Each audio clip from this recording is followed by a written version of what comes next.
BNP সবসময় নির্বাচনমুখী দল। এই নির্বাচনের মধ্য দিয়ে রাজনৈতিক স্থিতিশীলতা এবং অর্থনৈতিক স্বস্তি ফেরানোর প্রত্যাশা করছে বিএনপি। মঙ্গলবার বিকেলে এক সংলাপে এমন মন্তব্য করেন দলটির মহাসচিব। আর অন্য দলগুলো শিক্ষা খাতে সংস্কার, দুর্নীতি দমন ও বৈষম্য বিলোপের পরিকল্পনার কথা জানায়। আরও জানাচ্ছেন সবুজ মাহমুদ।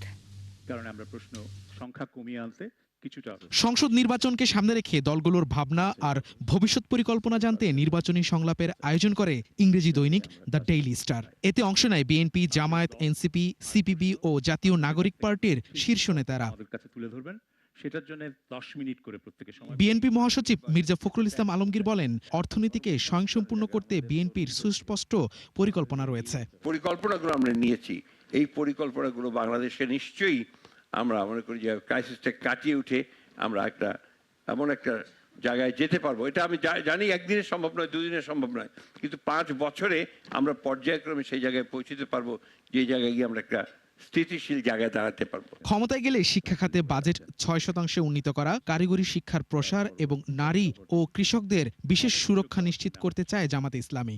আমাদের যে ভিশন আমরা সাজিয়েছি, আমরা যে করাপশন আজকে বাংলাদেশকে পিছিয়ে দিয়েছে সেটাকে ভাঙতে চাই।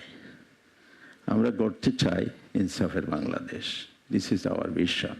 জবাবদিহিতা ও স্বচ্ছতা নিশ্চিত না হলে দুর্নীতি বন্ধ করা সম্ভব নয়। সরকারকে জনগণের কাছে নিয়মিত হিসাব দেওয়ার ব্যবস্থার উপর গুরুত্ব দেন এনসিপি নেতা নাহিদ ইসলাম। আগামী নির্বাচনে আমরা গণভোটের পক্ষে, হ্যাঁ এর পক্ষে থাকবো, এবং যদি জনগণ আমাদেরকে নির্বাচিত করে, আমরা যদি দায়িত্ব পাই, তাহলে এই যে কমিটমেন্ট, আমাদেরকে কমিটমেন্টটা রক্ষা করতে হবে। কারণ গণ অভ্যুত্থান একটা কমিটমেন্টের মধ্য দিয়ে হয়েছে, এবং গণ অভ্যুত্থান পরেও আমরা একটা কমিটমেন্টের মধ্যে দিয়ে গিয়েছি। কিন্তু বাংলাদেশের আমরা জানি রাজনীতির ইতিহাস হচ্ছে প্রতিশ্রুতি ভাঙার ইতিহাস। রাজনৈতিক দলগুলোর ভিন্ন ভিন্ন দৃষ্টিভঙ্গি থাকলেও অবাধ, সুষ্ঠু ও অংশগ্রহণমূলক নির্বাচনই যে বাংলাদেশের সামনে এগিয়ে যাওয়ার একমাত্র পথ, সে বিষয়ে একমত হওয়ার বার্তাই উঠে আসে স্টার নির্বাচনী সংলাপ থেকে।